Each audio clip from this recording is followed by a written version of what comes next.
자, 복자요고, 내신 독서 중에 첫 번째 제시문 한번 볼게요. 이게 첫 번째 제시문, 이게 첫 번째인지 모르겠는데, 택시요금이랑 그 세금에 관련된 제시문이죠.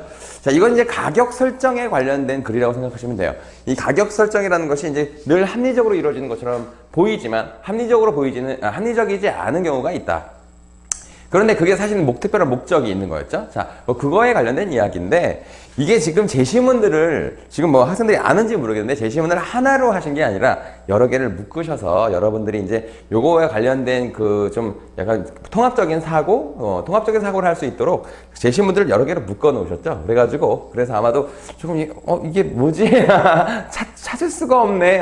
이랬을 것 같긴 해요. 하지만 당황하지 말고 하나씩 차근차근 보시면 됩니다. 자, 첫 번째 문단에서는 그렇게 어려운 내용이 아니죠. 이거는 뭐냐면 택시요금을 산정하는 기준이 거리랑 시간 이렇게 된다. 그래서 자, 택시요금이라고 하는 것이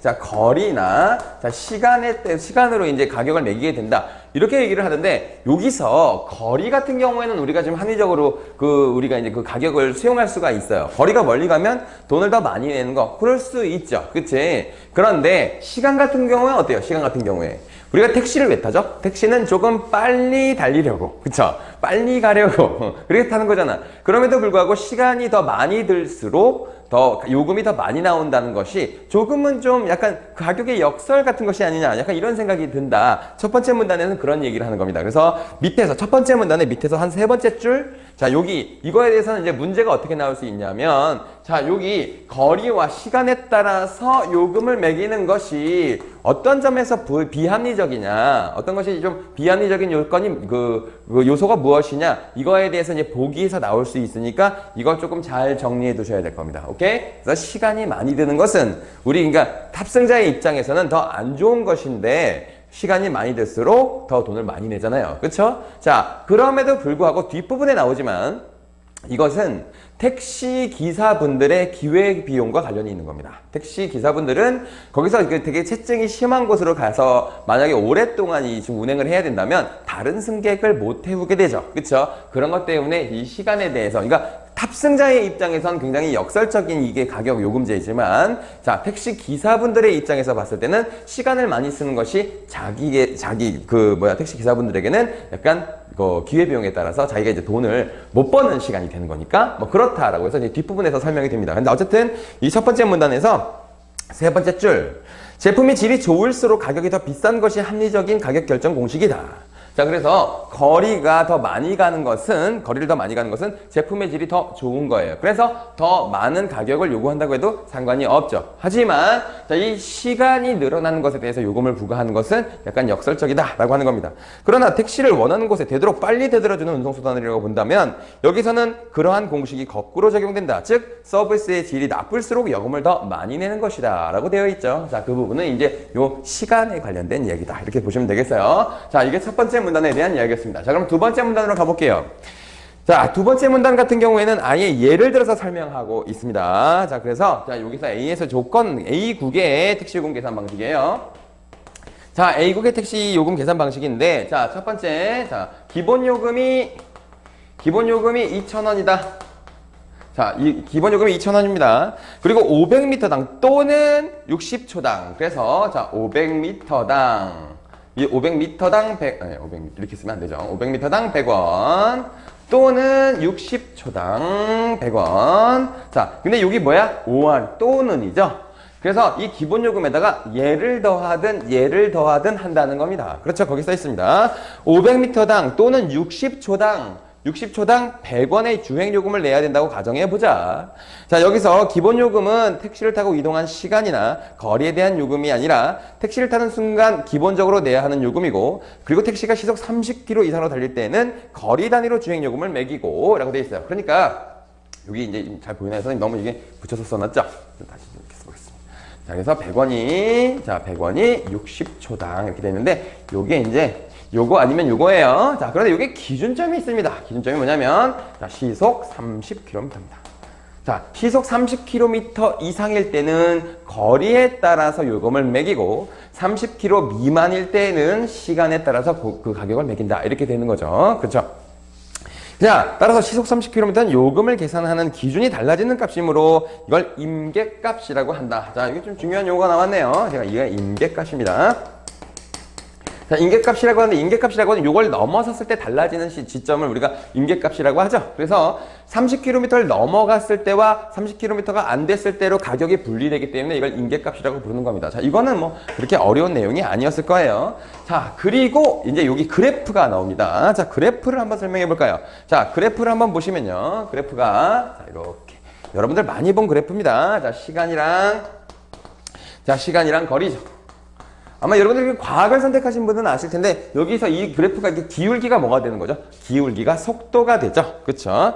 자, 그래서 여기 한 500m 지점에 여기 체크가 돼 있고요. 그 다음에 60초 지점에 자, 체크가 돼 있습니다. 자, 그러면 이 거리와 이 거리는 어떨까요? 같겠죠. 왜 그렇죠? 자, 500m당 100원이었고 60초당 100원이었으니까 자, 여기와 거리는 당연히 같아야 됩니다. 그러니까 이 지점을 연결한 사각형은 정사각형이 되는 겁니다. 아시겠어요? 자, 정사각형이 되는데 자, 여기에 세 가지의 케이스가 나와 있어요. 자, 이렇게 생긴 게 있고요. 자, 이렇게 생긴 게 있고 이렇게 생긴 게 있습니다. 그렇죠? 자, 근데 얘는 그래서 시속 40km짜리고요. 자, 얘는 30km짜리고요. 자, 30km짜리인데, 자, 봐봐. 임계값이기 때문에요. 자, 얘가 임계값이었잖아요. 네, 근데 아까 뭐라고 그랬죠? 자, 이 그래프에서의 기울기가 속도잖아요. 그쵸? 속도가 이거보다 높다라고 하는 것은 여기서는 뭐로 그 가격을 매겨야 됩니까? 자, 요거. 거리로 가격을 매겨야 되는 거죠. 그 다음 이거보다 밑에 기울기가 더 낮은 애. 얘는 어떻게 매겨야 되죠? 시간에 따라서 매겨야 되는 거죠. 그래서 얘는 20km였습니다. 이게 기울기가 거리라는 점도 꽤나 중요한 요소일 거예요. 자, 그래서 기울기가 이제 여러분들 뭐 그 과학할 때 배웠으니까 그거 뭐 생각 얘기 안 해도 되죠? 그죠? 자, 그래요. 자, 그런데 자, 여기 보면 얘네들이 이렇게 생기는데 봐봐. 자, 얘가 뚝 달려서 이 지점을 싹 넘어가 버린다고 생각해 보세요. 자, 얘는 뭐에 따라서 가격을 매긴다고요? 얘도 거리에 따라 매깁니다. 자, 30km까지도 거리로 매깁니다. 20km는 시간으로 매긴다고 되어 있죠. 그쵸? 자, 여기서 조건이 뭐였느냐면 택시가 시속 30km 이상으로 달린다고 했으니까 30km까지도 거리예요. 자, 이것도 잘 기억하셔야 됩니다. 자, 그래서 거리라고 하면 자, 봐봐. 요 사각형 지점에 딱 만나는 지점들이 나타나죠, 여기. 그쵸? 자, 만약에 이 40km짜리로 딱 해볼게요. 딱 가다가 띵 하고 500m 넘어갔습니다. 그럼 이 그래프 어떻게 될까요? 다시 원점으로 돌아옵니다. 다시 띵, 다시 원점, 띵, 띵, 띵. 그러니까 결국 이 사각형 내부 안에서만 발생한다고 생각하시면 됩니다. 그러면 선생님 얘는 어떻게 하죠? 자, 60초 띵, 다시 여기서부터 시작. 60초 띵, 시작. 근데 속도가 늘어났어. 그럼 다시 이거 띵, 이거 띵 이렇게 되는 겁니다. 알겠어요? 자, 그래서 거기 뭐라고 써 있느냐면 두 번째 문단의 밑에서 세 번째 줄, 밑에서 세 번째 줄에 오른쪽에 봅시다. 일단 100원이 띵 하고선 올라가면 계수기는 다시 0점으로 돌아간다. 자, 원점으로 돌아오는 겁니다. 원점으로 돌아오고 0점에서 대각선 방향에 있는 직사각형의 꼭지점에서는 거리와 시간 단위의 요금을 동시에 매길 수 있지만 100원만 기록된다. 라고 하면 이 꼭지점의 지점은 자, 거리로도 매길 수 있고 시간으로도 매길 수 있는 지점이지만 여기서는 그냥 거리. 어쨌든 100원이 올라가는 지점에 바로 원점으로 돌아온다. 그 설명이에요. 어려운 말이 아니죠. 그쵸? 자, 그러면 자, 일단 그러면 다음 문단 가보세요. 다음 문단 가보시면 자, 이런 계산에는 어떤 좀 잘못된 결과가 나타날 수 있다는 거예요. 합리적이지 않은 효과가 나타날 수 있다는 거죠. 자, 그래서 이제 요걸 지어볼게요. 첫 문단에 대한 설명만 지우고 여기다 설명해볼게요. 사실 저기 가도 되는데 귀찮네요. 자, 봅시다. 자, 그래가지고 어떻게 되느냐 하면 자, 그 다음 문단에 사례가 나와 있는데요. 두 친구가 있습니다. 자, A라는 친구가 있고 B라는 친구가 있습니다. 자, A라는 친구랑 B라는 친구는요, 똑같은 지점까지 이동을 해요. 똑같은 지점까지 이동하는데 이게 몇 킬로였죠? 자, 이게 3km네요. 자, 3km 가고요. 이 둘은 목적지에 똑같이 9분에 도착을 했어요. 9분에 도착을 했습니다. 자, 그래서 3km 9분이니까 봐봐. 시간도 똑같고요. 그쵸? 기회자. 시간도 똑같이 걸렸고요. 그 다음에 거리도 똑같이 걸렸습니다. 그런데 얘네 요금이 다르게 나오죠. 자, 그러면 얘네 요금이 어떻게 다르게 나오는지 봅시다. 자, A의 조건은 뭐였느냐면 얘가 20km의 일정한 속도로 달렸답니다. 자, 20km 일정한 속도로 달렸습니다. 자, 20km면 30km라는 임계값의 밑에 있어요. 그쵸? 임계값의 밑에 있기 때문에 얘는 무조건 뭐로만 계산해야 되니까 시간으로만 계산을 해야 되죠. 근데 9분 걸렸대요. 그쵸? 9분 걸렸으면 시간 얼마가 돈이 드는가 봅시다. 9분이면 초당 100원이에요. 그쵸? 그러니까 60초당 100원이에요. 그렇죠? 자, 그러니까 60초가 1분이잖아. 그러니까 9분 걸렸으니까 900원 들겠죠. 그쵸? 그러면 총액이 얼마가 될까요? 기본 요금이 2,000원 있었잖아. 그쵸? 그래서 얘는 총 2,900원이 듭니다. 이해하시겠죠? 이거 그냥 시간만 곱하면 돼요. 자, 60초. 얘는 20km 이하니까, 30km 이하니까 임계점을 넘질 못했으니까 시간으로 가격을 매겨야 되는데 9분 걸렸잖아, 9분. 그치? 9분 걸렸으니까 60초당 100원이었잖아. 1분에 100원이었잖아. 9분이니까 900원. 900원인데 기본 요금 2,000원 있으니까 2,900원 나오는 거죠. 그죠? 이거 산수? 자, 그런데 얘가 지금 B가 문제가 됩니다. 자, B는 어떻게 나왔느냐면, 자, 처음 2km는, 시속 40km로. 자, 처음에 2km는, 자, 시속 40km로 달렸고요. 자, 그래서 이제 3분을 달렸답니다. 그 다음에 뒤에 1km는 시속 10km로 6분을 달렸답니다. 자, 이렇게 돼요. 자, 그러면 이거 어떻게 계산하면 됩니까? 자, 이건 뭐만 보면 돼요? 거리만 보면 되죠. 그쵸? 2km 달렸잖아요. 근데 얘가 시속 40km니까 임계값 위에 있죠? 위에 있으면 뭐 해야 돼요? 요거 적용해야 되죠. 500m당 100원이에요. 500m당 100원이면 500m가 그러니까 총 2km니까 400원 들겠죠? 그쵸? 이거 두 개 있으면 1km잖아요. 그쵸? 그래서 얘는 요 3분 동안은 400원이 들었어요. 자, 그런데 나머지 1km 동안은 시속 10km로 달렸습니다. 자, 임계값 밑에 있어요. 그럼 어떻게 해요? 요 시간 적용해야 됩니다. 자, 그러면 무조건 시간만 계산하면 6분 걸렸답니다. 1분에 100원인데 6분 걸렸죠? 그러면 600원 들죠? 600원 들었습니다. 자, 그러면 얘는 총액이 얼마가 들었나요? 기본 요금 2,000원에다가 이 두 개 합치면 1,000원이잖아요. 그쵸? 합쳐서 3,000원이 들었죠. 그쵸? 자, 그러니까 A는 요금이 2,900원이 나왔고요. B는 요금이 3,000원이 나오게 되는 거죠. 그러니까 100원의 차이가 발생했습니다. 자, 똑같은 거리, 똑같은 시간을 달렸는데 이 둘의 가격이 다르게 나타났죠. 그쵸? 그래서 여기서 문제가 발생한 거죠. 자, 이게 그래서 합리적이지 않다. 너무 비합리적이다. 이렇게 얘기한 겁니다. 자, 이게 지금 택시 요금에 관련된 설명이었습니다. 자, 이해 가시겠죠? 이게 그렇게 어려운 내용 아니에요. 그러니까 뭐가 그래프 나오고 그러면 일단 쪼는데 자, 이거 아닙니다. 자, 그런데 이거 3,000원, 2,900원 이거 잘 받으셔야 되죠? 왜 잘 받으셔야 됩니까? 이거 사실 되게 단순하게 돼 있는데 이거 어렵게 바꿀 수도 있어요. 그쵸? 이거를 거리를 총 10km로 바꾸고요. 중간에 20km로 몇 분 갔다가 뭐 40km로 얼마나 갔다가 60km로 얼마 갔다가 뭐 다시 30km로 얼마 갔다가 왔다 갔다 하는 상태로 이거 쭉 문제 낼 수 있겠죠? 이거 일부러 여기다가 이 가격을 이거 정확하게 얼마가 나왔는지를 여기 그 제시문에 나타나지가 않았어요. 그쵸? 이건 아마도 문제를 내시겠다는 의도가 보이는 것 같아요. 그죠?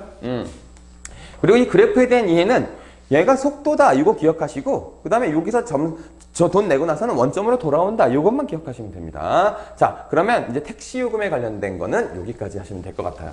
자, 그런데 사실은 이렇게 그 선생님의 의도는 이게 통합형이기 때문에 이렇게 내신 것 같은데 이 제시문을 이렇게 조절하신 것 같은데 굉장히 좋아요. 좋은 시도예요. 좋은 시도인데 만약에 이게 수능에 나왔다면 좀 문제가 될 수는 있겠죠. 왜냐하면 너무 생뚱맞게 주제가 바뀌죠. 자, 왜 다음에는 주제가 뭐로 바뀌었느냐면 이런 비합리적인 것이 어디로 나타나냐면 그 주택을 살 때 나타나는 취득세 산정 방식에도 나타난다. 취득세 산정 방식에도 나타난다라고 되어 있는데 사실은 이 취득세 산정 방식이 여기 써 있는 내용이 맞지는 않아요. 맞지는 않은 게 왜 그러냐면 여기서 지금 범위를 어떻게 정했느냐 하면요. 자, 1억 원에서 1억 원 이하. 자, 첫 번째 1억 원. 자, 이하. 1억 원 이하가 있고요. 세금이 없대요. 그러면 여기. 세금 내지 않는답니다. 자, 그 다음에 1억 원 초가 2억 원 이하. 그래서 1에서 2억 원이 되면 여기서는 집값의 1%. 다음, 참, 2억 원 초과 3억 원 이하. 3억 원 이하일 때는 집값의 2%. 뭐 이렇게 극단적으로 하기가 힘들죠. 그 다음에 3억 원에서 4억 원 사이일 때는 3억 원, 4억 원일 때는 갑자기 확 올라갑니다. 4%로 올라가죠. 그렇죠? 이렇게 되는데, 이거는 약간 상식으로 알아두세요. 상식으로 알아두세요. 실제로 이렇게 딱 정확하게, 그러면, 예를 들면, 집이 1억 8천이야. 그러면 1억 원, 1% 내는 거. 이것까지는 맞아요. 근데, 만약에 집값이 5억이야. 그러고 하면, 1에서 2억 원까지는 요거 내고, 2억 원에서 3억까지는 이렇게 돼. 이거 뭐라고 해야 되지? 초과분에 대해서만 이렇게 퍼센트를 계산해요. 그래가지고 조금 다릅니다. 다른데 어찌됐든 여기 얘가 이렇게 나와 있으니까 이렇게 됩니다. 자, 그러면 여기서도 지금 임계점들이 나타나죠. 자, 여기서 1억 원이 임계점이에요. 여기서 2억 원이 임계점이고 3억 원이 임계점이죠. 그쵸? 자, 그러면 소비자의 입장에서 자, 봐봐. 자, 3억 원, 그러니까 2억 9,999만 원짜리가 있고 3억 100원짜리가 있어. 3억 100원짜리가 있어. 그러면 세금의 차이가 상당하게 많이 나겠죠. 그 구간에서. 그러니까 2억 9,999만 9,900원이랑 3억 100원이랑 너무 세금이 많이 차이 나잖아요. 2배 차이 나요. 2배 차이 나잖아요. 그쵸? 만약에 3억 원짜리를 기준으로 보면은 600만 원 정도를 내야 되는데 3억 100만 원짜리 되면 1200만 원 내야 된다고. 1200만 얼마 내야 된다고. 이렇게 되니까 너무 임계점에서 큰 차이가 발생하죠. 그래서 내가 선생님이 아까 얘기한 방식으로 한다는 거예요. 그러니까 4억 원짜리 집이라고 하면 1억 원에서 2억 원까지는 1% 더하기 2억 원에서 3억 원까지 2% 더하기 3억 원에서 4억 원까지 거기서 또 얼마 이렇게 세금을 계산하거든요. 안 그러면 다들 3억 9,999만 원 이렇게 그러니까 2억 9,999만 이렇게 팔 거 아니야. 그쵸? 자, 그래요. 자, 거기 지금 다음 페이지에 써 있는 것도 그겁니다. 지금 이해하겠죠? 갑자기 확 증가하는 거. 그래서 이와 같이 불합리한 현상은 3억 원에서 3억 원을 초과한 금액으로 넘어갈 때 발생하게 되는데 이런 세율 때문에 주택가격이 세금을 적게 낼 수 있는 경계선에서 정해지는 현상이 나타난다. 그러니까 가격이 정체되는 건데 가격이 봐봐 3억 원이 지금 임계점이라고 하면 2억 9,999만 원에서 정체되죠. 그쪽 매물들이 엄청 많이 나오겠죠. 3억 원이 넘어가는 게 안 하길 거 아니야. 왜냐하면 세금이 갑자기 팍 늘어나니까 인기가 뚝 떨어질 거 아니니. 그치? 그렇게 된다는 거야. 자, 그래서 A국처럼 세금을 부과하는 방식을 차등세율 제도라고 한다. 자, 이걸 이름을 뭐라고 하냐면 차등세율이라고 한다. 세율이라고 하는데 아까 여기도 임계점이 계속 나타난 거예요. 임계점이 근데 여러 개죠. 이건 1억 원, 2억 원, 3억 원이 임계점입니다. 자, 소득이 적어서 가격이 싼 집을 사는 사람보다 상대적으로 소득이 많아 비싼 집을 사는 사람에게 더 많은 세금을 부과하여 소득을 재분배하기 위한 것이다 라고 되어 있죠. 자, 봐봐. 선생님이 좀 전에 얘기했듯이 굉장히 이거 비합리적이죠. 왜냐하면 2억 9,990에서 3억 100원까지가 너무 큰 차이가 나잖아요. 그쵸? 그래서 아무리 봐도 이건 되게 비합리적인 제도죠. 그치? 그럼에도 불구하고 얘가 왜 합리적이라고, 왜 이런 제도를 시행하는 국가가 있느냐 하면 이거는 소득에 비례해서 더 많은 세금을 내라 이런 뜻이라는 거예요. 그래서 저소득자에게는 지금 세금을 거의 안 걷고 되긴 하는데 여기 세금이 지금 봐봐. 1%, 2% 여기가 11 넘어갔잖아. 근데 여기서 갑자기 팍 2%로 뛰죠? 그치? 이것도 뭐냐면 소득이 많아서 비싼 집을 사는 사람일수록 세금을 조금 더 많이 내도 된다. 이렇게 얘기가 되는 거예요. 알겠어요? 자, 그래서 그 문단의 맨 마지막 보세요. 다음 페이지. 택시요금 산정 방식은 이처럼 경제성 상생원리. 마찬가지로 택시요금을 산정하는 방식 또한 교통체증이 심해 정상적인 소득을 얻을 수 없는 택시 운전기사의 소득을 보존하기 위한 것이라고 할 수 있다. 택시 요금 산정 방식에는 이처럼 경제적 상생의 원칙이 담겨 있다고 말할 수 있다. 즉 비합리적인 것 같지만 뭔가 되게 역설적인 것 같지만 시간이 많이 가는데 왜 돈을 더 많이 내야 돼? 이렇게 좀 짜증이 날 수는 있지만 이건 뭐냐면 경제적 상생의 원칙이 들어있는 것이다. 이렇게 얘기한 거죠. 그렇죠? 이건 어렵지 않았으니까 이제 이 정도 설명하면 될 것 같아요. 근데 이제 또 다른 거. 이건 이제 수능 특강에 나오는 제시문인데 비유클리드에 대한 얘기예요. 유클리드가 우리가 유클리드 기하학이라는 게 여러분들이 생각하는 그 선분 이거 선분에 대한 정의 직선에 대한 정의 이런 거 해놓은 걸 유클리드 기하학이라고 하는데 그래서 기본적으로 그 유클리드 기하학을 정확하게 설명할 수 있는 게 바로 피타고라스 정리입니다. 그래서 만약에 이 점과 이 점의 최단 거리를 구해라 그러면 피타고라스 정리에서 이렇게 구하죠. 그쵸? 이게 좌표 평면이라고 생각해 보면 그런데 이거는 그냥 유클리드 기하학에 의해서 계산했을 때 그랬다는 것이고 택시 기하학에선 다르다 이 얘기인데 요거는 어렵게 이해하시면 안 돼요. 이거 어려울 거 없어요. 자, 이게 뭐냐면, 자, 여기 써 있는 대로 해보겠습니다. 자, A 지점이 있고, 자, 여기가 A 지점이고 B 지점이 있습니다. 자, A 지점의 좌표는 A하고 B고요. 그 다음 B 지점의 좌표는 뭐 C하고 D죠. C하고 D입니다. 유클리드 기하학을 적용하면 유클리드 기하학의 공리라고 하죠. 그거 이게 뭐야? 그 공리라고 해가지고 이제 우리가 이제 뭐 선분은 선분에 대한 정의, 직선에 대한 정의 이런 것들을 우리가 공리라고 하고 뭐 겹칠 수 없고 평행하면 만나지 않고 뭐 이런 거 있어. 자, 그런데 이 지점에서 이 지점의 최단거리를 유클리드 기하학에 따르면 이 피타고라스 정리에 의해서 이것이 최단거리가 됩니다. 이건 유클을 적용했을 때의 최단거리예요. 그렇거든? 자, 그런데 자, 택시기사의 입장이라고 생각합니다. 택시기사분들의 입장에서 봐봐요. 택시기사의 입장에 여기 지금 건물도 있고 뭐 여기 뭐 길이 안 나 있어. 그러면 이 택시기사분들이 이렇게 갈 수가 있어? 무슨 뭐 스파이더맨이야? 아, 안 되지. 어떻게 가? 이렇게 갔다가 좌회전해서 이리로 가실 거 아닙니까? 그쵸? 그치? 그러니까 실제로 유클리드 기하학에서의 공식은 뭐 C-A의 뭐 C 뭐 제곱 그렇게 하는 거 있잖아요. 그치? 그렇게 안 하고 어떻게 한다? 그냥 A 여기서부터 이렇게 A C-A 요 거리가 C-A잖아. 그치? C-A 요게 X. 그치? 이건 D-B D-B 이게 Y잖아요. 그치? 요거 더하는 게 거리다 이 얘기예요. 그죠? 거기 그래서 공식이 그렇게 써있죠? 자, 그런데 이거 지금 거리잖아. 그래서 이걸 가로로 안 치고 어떻게 하죠? 절대값으로 하는 거죠. 그쵸? 절대값으로. 이거 거리잖아요. 그치? 거리니까. 절대값으로 바꾸면 된다. 자, 이겁니다. 오케이? 자, 그래서 이게 원으로 생각하면 어떻게 정의가 되냐 하면, 자, 봐봐. 자, 원을 정의해 보겠습니다. 자, 원. 아, 요즘에 이거 잘 그리는 거 약간 좀 유행이던데. 한번 해볼까? 자. 얼추 비슷하죠? 얼추 비슷하죠? 그렇죠? 자, 여기까지, 여기가, 우리가 R이라고 하는 거 많이 쓰잖아요. 그쵸? 유클리드 기하학에 의하면 점 한 점으로부터 거리가 같은 점을 연결하면 이렇게 원이 나타난다. 자, 원이 나타난다. 자, 이게 유클리드 기하학에 써 있는 그 같은 거리의 정의예요. 그쵸? 자, 그런데 이걸 택시 기하학으로 바꾸면 어떻게 되느냐면, 택시 기하학으로 바꾸면 이게 이렇게 나타난다는 겁니다. 자, 여기서부터 여기까지가 두 칸.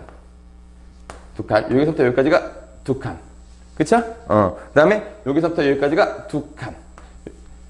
자, 직각으로만 움직여야 돼요. 자, 그러면 여기 지점은 어떻게 할까요? 한 칸. 1, 이렇게. 1, 2점 있고. 1, 2점. 1, 2점. 이렇게 돼가지고 결국에 같은 거리를 이렇게 모아보면 이렇게 정사각형 마름모가 나타난다는 겁니다. 오케이? 자, 그래서 그 오른쪽에 있는 그림이 나타난다는 거죠. 이건 비유클리드 기하학입니다. 비유클리드. 자, 그래서 얘는 뭐냐면 비유클리드. 얘는 유클리드. 그래서 얘가 유클리드. 비유클리드 이렇게 되는 거예요. 그렇죠? 자, 그래서 유클리드 평면, 택시 거리가 적용되면 택시 평면이라고 해가지고 서로를 비교해 놓은 그래프입니다. 그래서 요거 같은 경우에는 결국에 이 비유클리드 기하학에서는 택시 기하학에서는 반지름이 2인 원의 방정 공식은 x 더하기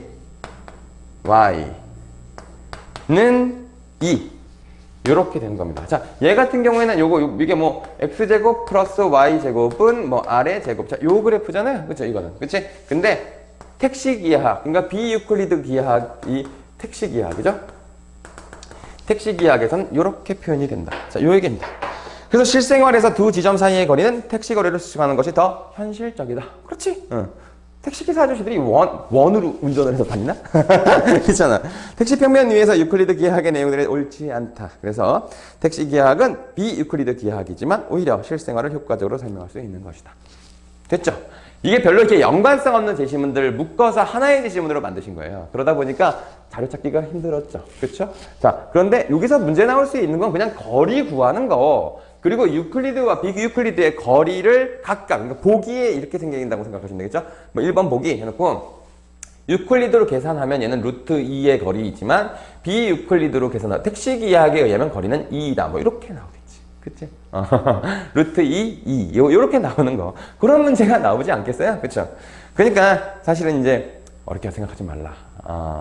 예상 문제를 생각해보고 스스로 문제를 만들어서 스스로 여기서 이렇게 문제가 나올 수도 있겠다라고는 되게 다양한 경우의 수를 생각해보는 거. 그게 복자에서 독서를 잘하는 방법입니다. 아시겠죠? 자, 요거 자세히 이해하시고 뭐 단어를 뭐 외워가지고 뭐 빵꾸 뚫고 뭐 이런 문제는 거의 나오지 않죠. 대부분 독서는 적용에 관련된 겁니다. 그래서 개념을 명확하게 이해하고 그 개념과 관련된 걸 그거를 이렇게 정리를 한 다음에 그럼 이 개념과 관련된 문제가 어떻게 나올 수 있을까? 이렇게 떠올리셔야 되는 거예요. 알겠죠? 자, 고생하셨고, 복자 요구 학생들, 많이 문의 주십시오. 네.